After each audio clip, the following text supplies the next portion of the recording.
It sounds like, you defended your move on TV, but Larson obviously not happy and said that of all the times he's never had to apologize to you, you've had to apologize to him. Why wasn't your move dirty, and how do you view it after everything that happened? Well, that's not true. He's ran me off a bunch of road courses and called me and said sorry, and I said I'm going to stand my ground next time. I'm not here to defend anything. I put both of those guys, the 48 and the 5, in an arrow situation. Didn't touch either one. How can you wreck someone you don't touch? They make a decision to either let off the gas and race side by side, or hit the gas and hit the wall. I mean, I put them to those decisions. I didn't overshoot the corner. I was behind them. I tried to get position on them. I knew it was going to be tight off of 2, but always made sure I left a lane or more than a lane. It's the same, these next-gen cars, for whatever reason, you get in that spot near the car on the outside, it sends them very tight. It just tightens their aero balance. Everyone knows it. Kyle is one of the best aero blockers in our field. I knew once he got the lead and it was green, there was just no way I was going to go around on that. So I just backed off and just waited and tried not to burn up my shit for a restart later, because he knows how to put you in a situation to just kill your car. So, we waited and we pounced at the right time. He didn't get his right sides clean and drove in the corner just too far and let us get beside him. And then I thought we were going to race it out off of 2, but it was just he got in the fence. What about Bob? Bob Cockers, Fox Sports. Larson had said that he felt like it was kind of the same move that you did to Chastain last year. Same move he made to Bubba. Did he mention that or no? He did not. Gotcha. So, but do you feel like you raced him with respect? We're racing for the win. Are you shitting me? For sure. I mean, if I'm going to give anyone in the field respect, it's Kyle Larson. Just because of our, I respect him as a race car driver, and I think he's, probably the best. So certainly he's got my respect. But damn, I mean, we're all racing for a win, and I guarantee you, roles reverse, it goes the same way. Going to the back to Zach.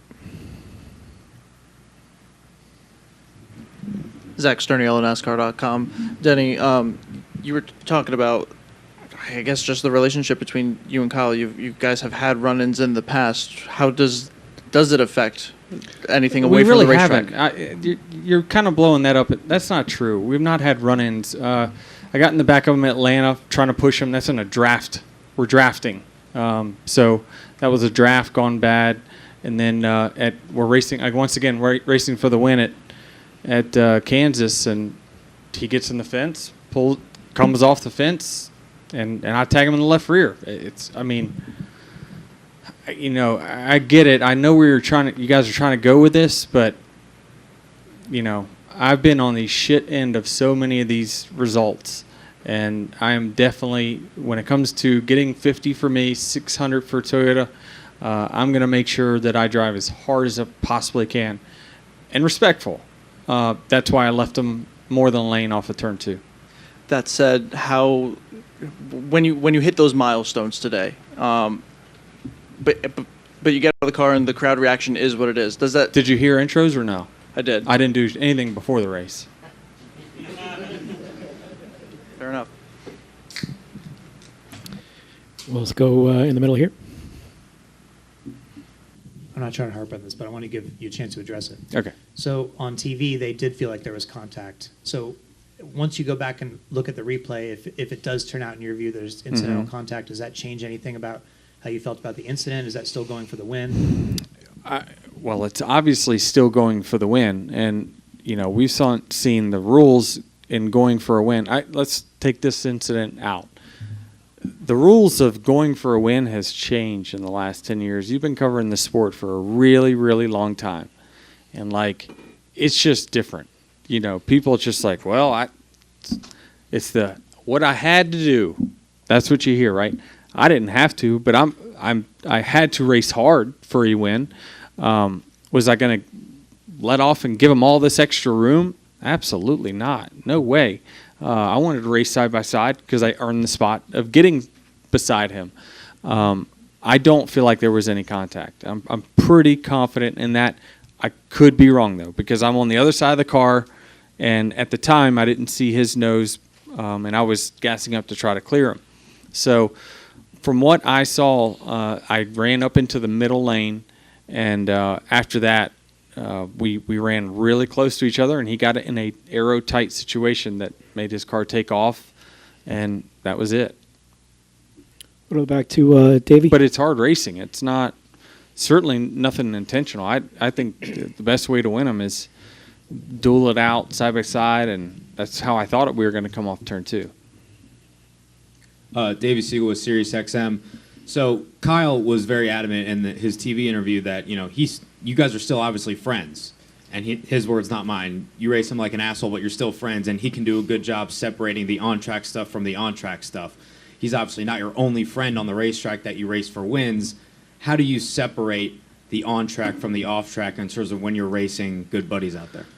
Yeah, I mean, I actually listened to Kyle's dirt racing podcast, and after Kansas, I think he's one of the most level-headed guys as far as that's concerned. I mean, he does do a good job of separating, and I feel like I do as well. Like I feel like I can interact with anybody that I've had past incidents with or whatever it might be. Kyle does a really good job of staying level-headed, and I think he does separate them really well.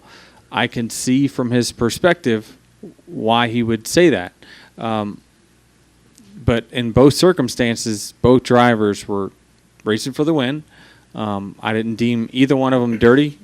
Certainly not Kansas, where he got loose, bounced off the wall, and we made contact. That's just it. Unfortunate. That was very unfortunate. Same with today. I thought that I left him. When I'm in front of him, which I was in the middle of the corner, I can't see him. All I know is they said he's on your corner. So at that point, I'm in the middle of the racetrack. All I want to do is just leave him enough room to not hit the wall. That's my job, is to carry as much throttle as I possibly can, but leave the person, because I'm not clear, I need to leave him a lane to race in. And I did, and unfortunately, again, it's very different with this next-gen car versus old car, the aero situation. And the fans at home will never understand it, because you see it on TV, but you don't understand how much the car takes off by itself.